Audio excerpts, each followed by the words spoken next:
കോട്ടയത്ത് നിന്നാണ് വിളിക്കുന്നത്. തങ്കച്ചൻ കോട്ടയത്ത് നഗരത്തിൽ നിന്നാണോ വിളിക്കുന്നത്? അല്ല ഗ്രാമപ്രദേശം സാർ.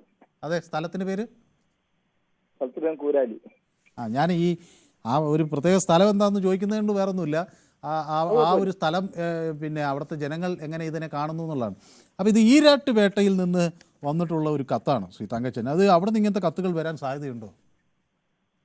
തീർച്ചയായിട്ടും ഉണ്ട് സാറേ. നമ്മുടെ ഈ അന്നത്തെ MLA ആയിരുന്ന PC ജോർജ് തോൽക്കാൻ കാരണം മുസ്ലിം തീവ്രവാദികൾ അവിടെ ഉണ്ടെന്ന് പറഞ്ഞുകൊണ്ടാണ് അന്നതിന്റെ പേരിൽ PC ജോർജിന് അവിടെ മുസ്ലിങ്ങൾ വോട്ട് ചെയ്യാൻ തോൽപ്പിച്ച്. തീർച്ചയായിട്ടും അവിടെ തീവ്രവാദികൾ, ഞാൻ ഈരാട്ടുപേട്ടയ്ക്ക് 10 കിലോമീറ്റർ പ്രയാസിക്കുന്നത്. എനിക്ക് ഈരാട്ടുപേട്ടയ്ക്ക് ബന്ധമുള്ളതാണ്. അവിടെ എന്ന് പറഞ്ഞാൽ നമ്മൾ മുസ്ലിമിനെതിരെ സംസാരിക്കാനോ മുസ്ലിമിനെ പറഞ്ഞു കഴിഞ്ഞാൽ അവർ ഒറ്റക്കെട്ടായി നമ്മളെ ആക്രമിക്കുന്നു. അല്ല, എന്തിനാണ് നമ്മൾ പോയി മുസ്ലിങ്ങൾക്കെതിരെ പോയി സംസാരിക്കേണ്ടത്? അവരവിടെ ഇരുന്നോട്ടെ. ഒരു വ്യവസായ രംഗത്ത് പോയി നമ്മളവരെ, നമ്മളൊരു ഹിന്ദു ആണെങ്കിൽ അല്ലെങ്കിൽ ക്രിസ്ത്യാനി ആണെങ്കിൽ വ്യവസായ രംഗത്ത് അവരെ ഒറ്റക്കെട്ടായി അവിടെ നിൽക്കും ആ മുസ്ലിങ്ങൾ. അതുപോലെ തന്നെ ഞാൻ കുറെ നാൾ കൊല്ലത്ത് ഒരു സ്ഥലത്തുണ്ടായിരുന്നു. അവിടെയാണല്ലോ മുസ്ലിങ്ങളുടെ കോട്ടയാണ്, മുഖത്തലയ്ക്ക് താഴെ ഒരു സ്ഥലത്ത്. ഞാൻ 4 വർഷം അവിടെ ഒരു മില്ലിൽ പണിയെടുത്തിരിക്കുന്ന ആളായിരുന്നു. അവിടെ നമുക്കറിയാം, നമ്മളിപ്പോ കളികൾ, ക്രിക്കറ്റ് കളി ഉണ്ടെന്ന് പറയുമ്പോൾ അവര് പറയുന്നത് നമ്മളുടെ കളിയൊന്നും പാകിസ്ഥാൻ കളികളൊക്കെ അത്തരം ഞാൻ കേട്ടിട്ടുണ്ട്. കേൾക്കലുള്ളൂ അങ്ങനെയൊക്കെ സംഭവങ്ങൾ പലതും ആരോപിക്കുന്നതല്ലേ, പാകിസ്ഥാനെ അനുകൂലിക്കുന്നതൊക്കെ. ഞാൻ ഇന്നുവരെ അങ്ങനെയൊന്നും ആരെയും ചെയ്യുന്നത് കണ്ടിട്ടില്ല കേട്ടോ. ഉണ്ട് സാറേ, ഞാൻ എന്റെ ചെവി കൊണ്ട് കേട്ടതാണ് ഞാൻ പറഞ്ഞത്. അല്ലാതെ ഞാൻ ഇപ്പൊ പറഞ്ഞ സ്വന്തമായിട്ട് പറഞ്ഞ കാര്യങ്ങളില്ല. ഞാൻ ഇതേപറ്റിയായിട്ട് ബന്ധപ്പെടുന്ന അടിപരമായ ബന്ധങ്ങളൊക്കെ ബന്ധപ്പെടുന്ന ആളാണ്. അപ്പൊ അങ്ങനെ വരുമ്പോഴത്തേക്ക് എനിക്കറിയാം ഇവരുടെ ഓരോ തീവ്രവാദികൾ അത് നിസാരപ്പെട്ട അവിടെ ഞാനിപ്പോൾ അതുകൊണ്ടാണ് ഞാൻ അങ്ങയോട് ചോദിച്ചത്. അപ്പോൾ അവിടെ ഈ പോലീസോ ഇതോ റെയ്ഡോ അല്ലെങ്കിൽ ഇത്തരം സംശയങ്ങൾ വരുമ്പോൾ പരാതിയോ ഇത് അന്വേഷിക്കാൻ വരികയോ, അപ്പോൾ അവരുടെ ഈരാട്ടുപേട്ടയിൽ ഒരുപാട് ദേശസ്നേഹികളും ഒക്കെ ഉണ്ടല്ലോ. അപ്പോൾ അവരൊക്കെ ഇതിനെ സംബന്ധിച്ച് എതിർക്കുകയും പരാതി കൊടുക്കുകയും ഒക്കെ ചെയ്യുമല്ലോ. അപ്പോൾ ആ സമുദായത്തിനിടയിൽ തന്നെ നമ്മുടെ ഇന്ത്യൻ ഇതിനെ ഉയർത്തിപ്പിടിക്കുന്ന 100 കണക്കിന് ആളുകളുണ്ടല്ലോ. അപ്പോൾ അവരൊന്നും ഇത് കണ്ടഭാവം നടിക്കുന്നില്ലേ? കാരണം പറയാം, ഞാൻ ഇപ്പൊ ബൈക്കിൽ പോയാൽ ഹെൽമെറ്റ് വെച്ച് പോയെങ്കിൽ അവരെ ആരും ഹെൽമെറ്റ് വെക്കാറില്ല, ഒരു പോലീസുകാർ എടുക്കാറുമില്ല. കാരണം എന്താ? അവരോട് ചോദിച്ചിരിക്കുന്നു സാറല്ലെങ്കിൽ ഒരു ദിവസം ഈരാട്ടുപേട്ട വന്ന് ചുമ്മാ ഒന്ന് സാർ കണ്ടു നോക്കാം, അവിടെ ഹെൽമെറ്റ് വെച്ചോ ബാക്കിയുള്ള കാര്യങ്ങൾ ഒന്നും പോകാറില്ല ബൈക്കിലൊന്നും. കാരണം അവരെ ആരും ചോദിക്കാനുള്ള രീതിയിൽ അവിടെ മുസ്ലിങ്ങൾ തന്നെ അഭിപ്രായമുള്ളവർ പറയുന്നുണ്ട് അവിടെ തീവ്രവാദിത്വം ഉണ്ടെന്ന്. ഞാൻ മുസ്ലിങ്ങളായിട്ട് ബന്ധപ്പെടുന്ന കക്ഷികളാണ്. അപ്പൊ അവിടെ പോപ്പുലർ ഫ്രണ്ടിന്റെ ഒരു ശക്തമായ സ്ഥലമാണ് ഇപ്പോഴും. തീവ്രവാദിത്വം ഇപ്പോഴും ഉണ്ട്. എനിക്ക് തോന്നുന്നത് നമ്മുടെ മുൻ SP ആയിരുന്ന, കോട്ടയം SP ആയിരുന്ന പുള്ളി ഇതിനെക്കുറിച്ചൊരു പ്രസ്താവന ഇറക്കിയായിരുന്നു എന്റെ അറിവ്. അന്ന് ന്യൂസ് ചർച്ച ചെയ്തായിരുന്നു എനിക്ക് തോന്നുന്നത്.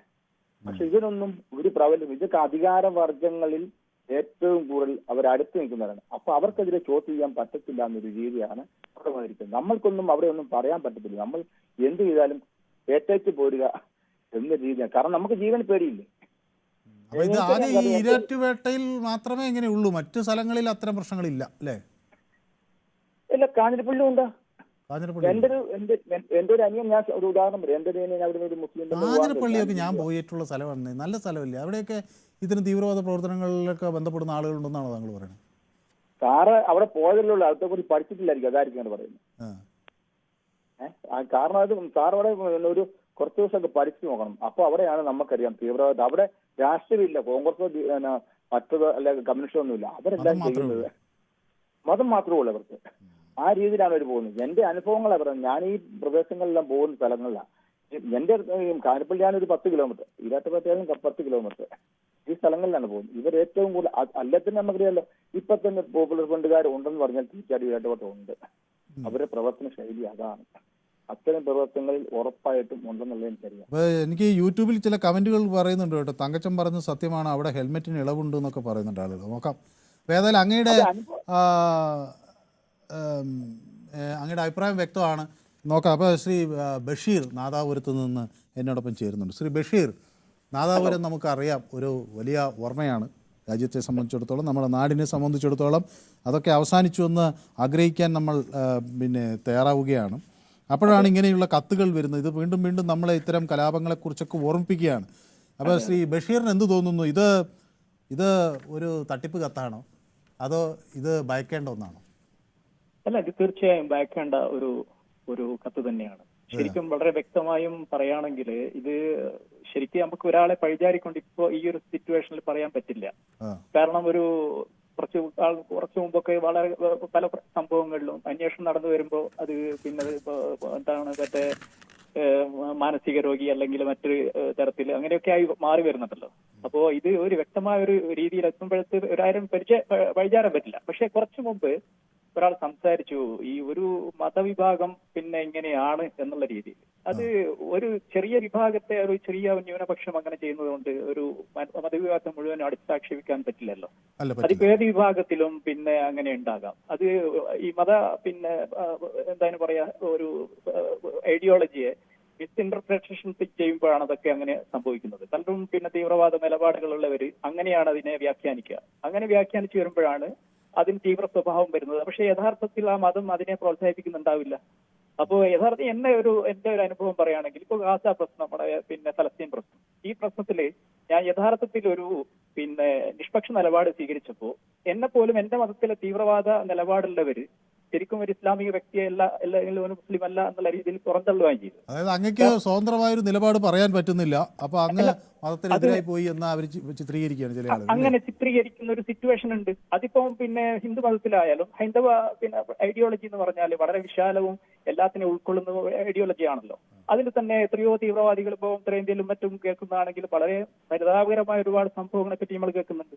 അപ്പൊ അതൊക്കെ ഈ പറയുന്ന ചെറിയ ന്യൂനപക്ഷം, ആ മതത്തിന്റെ അനുയായികൾ എന്ന് പറയുന്ന, എന്നാൽ യഥാർത്ഥത്തിൽ ആ മതത്തെ ഉൾക്കൊള്ളാത്ത ഒരു വിഭാഗം അതിനെ മിസ്ഇന്റർപ്രിട്ടേഷൻ ചെയ്തുകൊണ്ട് അതിന്റെ ഈ തീവ്രവശങ്ങളെ എടുത്തുകൊണ്ട് അല്ലെങ്കിൽ തീവ്രമായി അതിനെ വ്യാഖ്യാനിച്ചുകൊണ്ട് അങ്ങനെ ചെയ്യുന്നത് കൊണ്ടാണ് ഈ ഒരു തെറ്റിദ്ധാരണ വരുന്നത്. യഥാർത്ഥത്തിൽ മതങ്ങളെല്ലാം ഉദ്ഘോഷിക്കുന്നത് ശരിക്കും സാഹോദര്യവും പരസ്പരം അങ്ങോട്ടും ഇങ്ങോട്ടും ഇങ്ങനെ ക്ലാഷ് ഉണ്ടാകുന്ന രീതിയിൽ അങ്ങനെ പോകണമെന്നല്ല. യഥാർത്ഥത്തിൽ സാഹോദര്യത്തെ പറ്റിയാണ് ഉദ്ഘോഷിക്കുന്നത്. യഥാർത്ഥം ഞാൻ പറയാണ് എന്റെ ഒരു അനുഭവം. എനിക്കൊരു 10-42 സെന്റ് സ്ഥലം ഉണ്ടായിരുന്നു. അതിൽ എന്റെ ഒരാള് തൊട്ടടുത്ത ഒരാള് സ്ട്രോക്ക് വന്നെന്ന് പറഞ്ഞാല് പെട്ടെന്ന് അവർക്ക് ഹോസ്പിറ്റലിൽ കൊണ്ടുപോകാൻ യാതൊരു വഴിയുമില്ല. അപ്പൊ എന്നോട് പറഞ്ഞു വന്നിട്ട് പിന്നെ ഇങ്ങനെ ഒരു പ്രശ്നമുണ്ട്, നിങ്ങൾ ആ ഭാഗത്ത് കുറച്ച് സ്ഥലം വിട്ട് തന്നാല് പിന്നെ ഒരു വണ്ടി പോകാനുള്ള സ്ഥലം കിട്ടും. ഞാനത് ഹിന്ദുവാണോ മുസ്ലിമാണോ ക്രിസ്ത്യാനിയാണോ ഞാൻ ആലോചിച്ചിട്ടില്ല. അദ്ദേഹം ഒരു യഥാർത്ഥത്തിൽ പറയുകയാണെങ്കിൽ ഈ തീവ്രവാദ സ്വഭാവമുള്ള ഒരു സംഘടനയിൽ പ്രവർത്തിക്കുന്ന ആളാണെന്നൊക്കെ എനിക്ക് അറിയാം. പക്ഷെ ഞാനതൊന്നും ആലോചിച്ചിട്ടില്ല. ഞാൻ 3 സെന്റ് 4 സെന്റ് ഏകദേശം 2-3 ലക്ഷം രൂപ സെന്റിന് വരുന്ന ഒരു സ്ഥലം ഞാനത് വെറുതെ കൊടുത്തു. അത് കൊടുത്തത് ഞാനിപ്പോ വിളിച്ചു പറയല്ല. ഞാൻ എന്റെ മതത്തെ ഞാൻ ശരിക്കും ഉൾക്കൊണ്ട ഒരു വ്യക്തിയാണെങ്കിൽ അവിടെ ഒന്നും സങ്കുചിതത്വം എന്ന് പറയുന്നത് വരില്ല. നമ്മുടെ മുമ്പിൽ കിടക്കുന്ന ഒരു മനുഷ്യനാണെങ്കിൽ മനുഷ്യനായി മാത്രമേ കാണാൻ പറ്റുള്ളൂ. എന്റെ മതം, ഞാൻ അഞ്ചുദിനം നിസ്കരിക്കുന്നവനാണ്, നോമ്പ് വെക്കുന്നവനാണ്, എല്ലാ കാര്യങ്ങളും വളരെ കൃത്യനിഷ്ഠത ചെയ്യുന്നതാണ്. പക്ഷേ ഞാൻ ഈ പറയുന്ന ഈ ഗണത്തിൽ ആ വ്യക്തി ഒരു ക്രിസ്ത്യൻ സുഹൃത്താണെന്ന് തോന്നുന്നു. അദ്ദേഹം പറഞ്ഞതുപോലെ ഞാൻ ഇത്തരത്തിൽ ചിന്തിക്കുന്ന ആളല്ല. ഞാൻ ഈ പറഞ്ഞ ഒരു ബുഖാരിലോ മുസ്ലിമോ എന്തോ ഒരു ഹദീസിന്റെ കാര്യം എന്തോ അയാൾ പറഞ്ഞു. പക്ഷേ അതൊന്നും യഥാർത്ഥത്തിൽ ശരിക്കുള്ള ഒരു ഇന്റർപ്രിട്ടേഷനോ അല്ലെങ്കിൽ അങ്ങനെ ഒന്നും ഉണ്ടോ എന്ന് തന്നെ സംശയമാണ്. കാരണം പലതും ഇപ്പം പിന്നെ എന്താണ് പറയാ ഈ അടിച്ചുവിടുന്നുണ്ട്. അങ്ങനെയൊക്കെ കിട്ടുന്ന ചില ഇത് ഉപയോഗിച്ചുകൊണ്ട് ഒരു മതത്തെ അല്ലെങ്കിൽ ഒരു വിഭാഗത്തെ കംപ്ലീറ്റ് ഈ ഒരു വിഭാഗത്തിലേക്ക് തള്ളുന്ന ഒരു സ്വഭാവം ഉണ്ട്. അപ്പൊ അത് യഥാർത്ഥത്തിൽ എന്റെ അനുഭവത്തിൽ തന്നെ ഞാൻ ഈ പറഞ്ഞ ഗസേന്റെ കാര്യത്തിൽ ഞാനെടുത്ത നിലപാടിനെ ഒരുപാട് മുസ്ലിം സുഹൃത്തുക്കൾ അനുകൂലിക്കുന്നുണ്ട്. പക്ഷെ അവർക്ക് എന്നെ പോലെ ഒരു ആർജവമില്ല അത് പുറത്തു പറയാൻ.